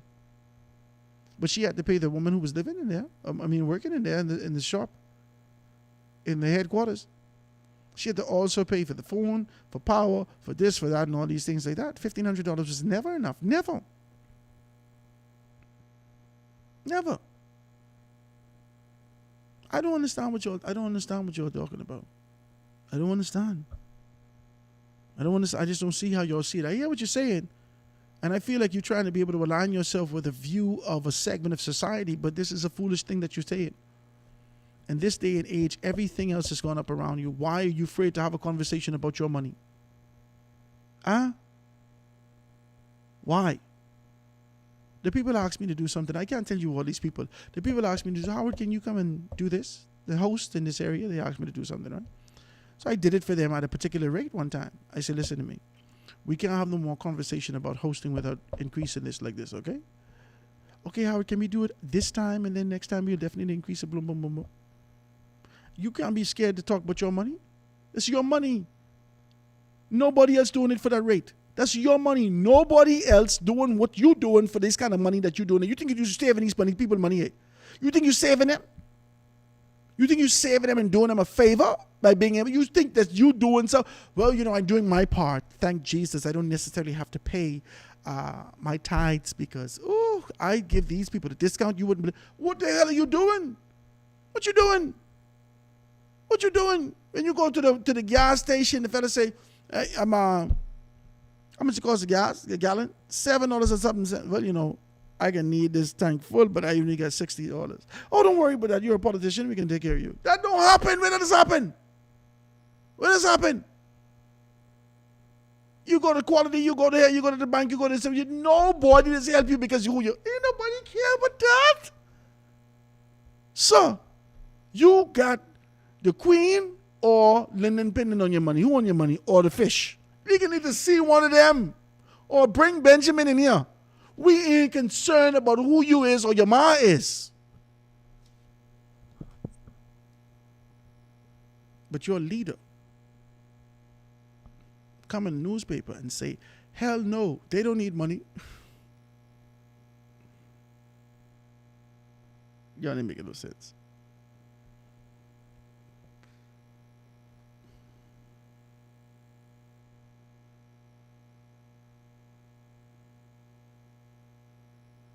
You only making no sense.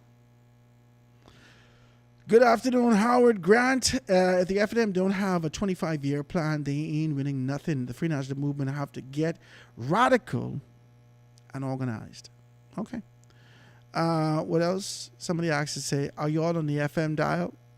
Yes, sir. 89.5 FM. 89.5 FM. You could be able to see us in those areas.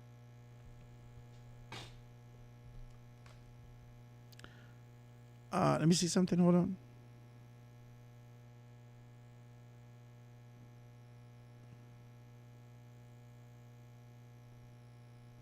All right, check me out. Guys, you can give me a text, 827-0111, 827-0111.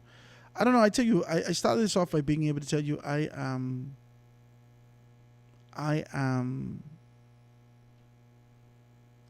disappointed in my I'm disappointed in myself for taking on this task and position of being able to dismantle what the Free National Movement has put to the forefront. I'm disappointed in myself. I don't want to do that. Like I don't want to do it. Some of the positions I just think is silly. Like I don't know why they do certain aspects of things. I don't know why. And I'm disappointed in it. Hold on. Sorry. I'm disappointed in it. I can be honest with you. I keep assessing myself and saying, you got to leave the FNM alone. I keep taking on this kind of a position, but I keep seeing like holes in their stuff. I keep seeing like this thing is porous. It's poor and it's porous. That's what I see.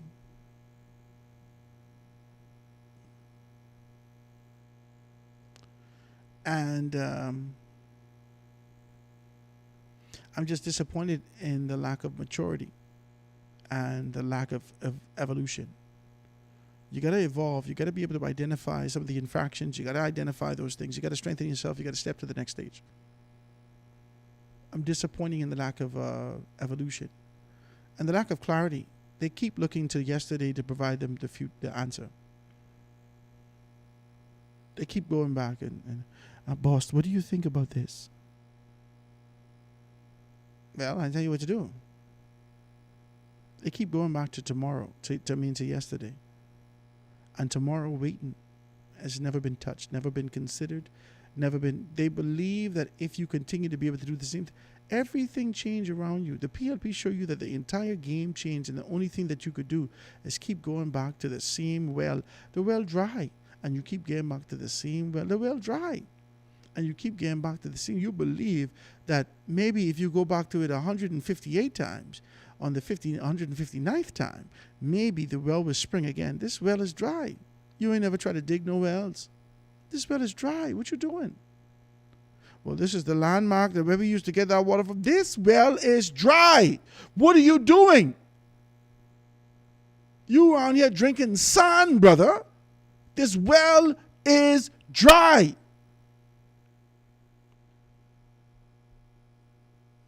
It's the well of Hubert Ingram. Don't anyone talk like that. Jesus, how would I leave Hubert Ingram? That's what it is. What you want to do? Every time you see me, he's got his eye. Hate me? Praise Jesus. What you want me to do? I mean, what you want me to say? What you want me to say? What you want me to do? I mean, come on, man. What you want me to say? The entire body of the organization continue to be able to go back to a dry well. You keep rubbing this lamp, asking for the genie to come out. You didn't use up all your 3 wishes. You wished to win in 92, you got that. You wished to win in 97, you got that. You wished to win in 2007, you got that. You didn't use up all your 3 wishes with this particular genie, this proverbial genie. What else you want? What else you want? The next one who gave you some victory, you reject him and beat him down. Castigate the man. Politically castrate the man. Jesus. And now you're back at this position, and the leader that you have now saying, you don't need a vision, you don't need no money, you just need to shut up and shake. This leader that you got. Andre Rollins may be straight, financially. He may not necessarily push for the money. But these other men and women that are in these particular spaces, they need their money, man. I'm still out here advocating for you as a Free National Movement member. I'm still out here advocating for all those particular persons. I don't subscribe to what I'm reading in these particular spaces because the colonial masters will always identify you as less than and saying that you should be content and satisfied as they rake home the big bucks. One of these days we can have a transparent conversation. One of these days and make you to understand that there is no expectation that a black man should ever be able to be in a position that he can be comfortable and live on his own. You should always be just above broke. That you could be able to survive for 2 weeks, and when you get your check, you're alleviated and still be broke. That's where they want you. And there was an assistance in this manner. These neo-colonialists assist with this sort of an idea of never being able to liberate because they only see you as assistants. You ain't need to be there. Anybody could do this. It treats you like a dog. And there's a help and assistance and perpetuation. This administration is talking about entrepreneurialism for the entire country. This administration is talking about empowerment. This administration is talking about ownership. This administration is talking about access. And this conversation falls in tandem with with that particular mindset. This conversation for growth and development, this conversation for financial empowerment falls in that category. And the Free National Movement, who has not given anything to the Bahamian public except save our sovereignty, don't vote PLP. Except if you vote for Sabas, you're voting, if you vote for the PLP, you're voting for Sabas to be the Prime Minister. Absolute stupid garbage that you all have spewed into the political sphere over the past few months. Garbage. With an expectation that everyone else is so blinded by the foolishness that you're saying, by that the rhythm that existed prior, that you go FNM, PLP, FNM, PLP, that it was time for the FNM to get in, so you said anything. And the Bahamian people rejected you. Now it's time to at least set yourself in a particular manner. And you still coming out here with absolute garbage, perpetuating the cause, the position that a Negro, including the white man, Adrian White, don't need nothing. That they should be fine and content where they are. These people need money, stop it. The same way Belinda fighting for her people to get money, where are you? Where are you? You think these teachers don't know $28,000 ain't no money? You think these teachers would take your job? Come on, man. Stop that stupidness. Stop it. Stop it. Stop it. These people are identified from an external standpoint as lawmakers in this country. Do better than pennies, eh? Good afternoon, Howard. The Free National Movement needs 20 months to set up the new foundation. With Frazette as leader, Lincoln as deputy, Michael as chairman, and Ferguson as deputy to the other 4 sitting MPs can be bulldogs to defend the 4 junior MPs and will take over the leadership role in the party. The Free National Movement can't do none of that because they waiting on Michael Pintard to give them the go ahead. The reason why, only in hindsight, I could realize that the Free National Movement never wanted nothing to do with me, and why I agree with them, is because I would never sit under no stupidity. You're going to have to fire me.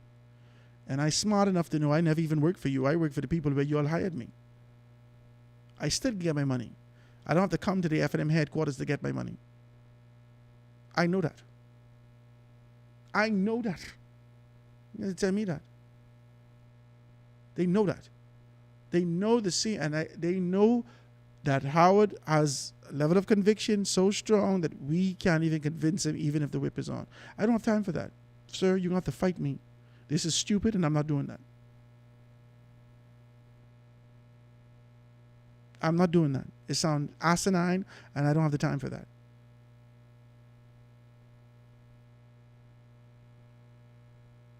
Free National Movement can't do nothing. They can't prepare for leadership. They can't do nothing. They keep traveling the same course that led them to failure, and they keep looking to the same leader that led them to 3 failures, back to back to back to back to back to back to back to back to back. Failure, failure, failure. The deputy, failure, failure, failure. The chairman, failure. And you look into these men to tell you where the course is. They don't know. If they knew, they wouldn't be where they are. Every one of you all failed. The leader, the trifecta of the Free National Movement has been a representation of failure over the past 6 years. In their personal political lives and in the overarching objective in terms of leadership for the organization, you have failed in every front. Every front. So this sort of an idea of what could happen because leadership should now make their mind up. How these people have never thought along those particular lines. How do you believe now all of a sudden, after years and years of being able to fall, that today, because it's 26 and it's July, that they can wake up. This is the stupor that they exist in. And power will never concede. You got to take that. You see these people casually talking about these things. You don't want any one of them that give you power in the Free National Movement, you don't want that because it's be the exact same thing. They have to agree with the stupidity that you're doing. You don't want that. You need to go take it. Go take it. Can't be scared of it. What's the worst that could happen? They kick you at the party. So what if they kick you at the F&M? The F&M ain't getting nowhere, no how, not like this. At least take a chance that something could change. Let them kick you out. Take a chance. We sit down in front of the thing I'm again right now. We sit down in front of the TV screen at my Grammy in my Grammy house, sitting down with the big screen on the floor, the big TV on the floor, and Florida Lotto. This is the Florida Lotto. Today, $500 and something million. And all of the little children, all us in there saying, oh my God, if I win that, 500 and we just learning money and understanding money. This is so much money, millions and millions. And we get so excited. If I win that, my Grammy say, the avid participant that she is.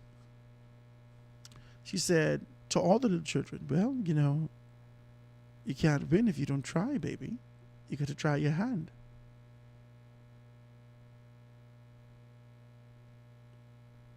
You sit down here and tell me all these great things that can happen for the Free National Movement, and none of them willing to try their hand.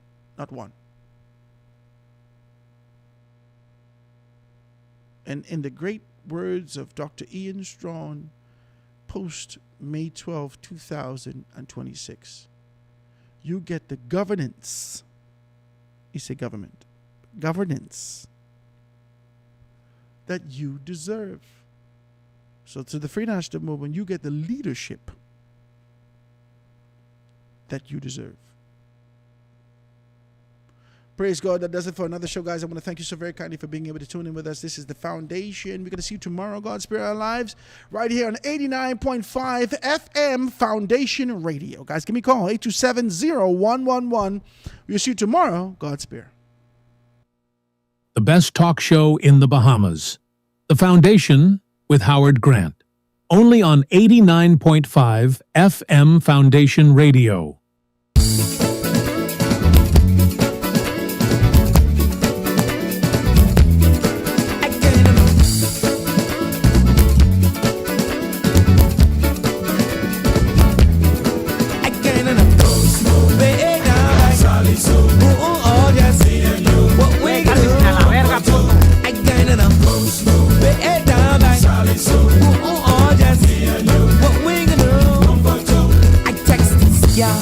She texts me back.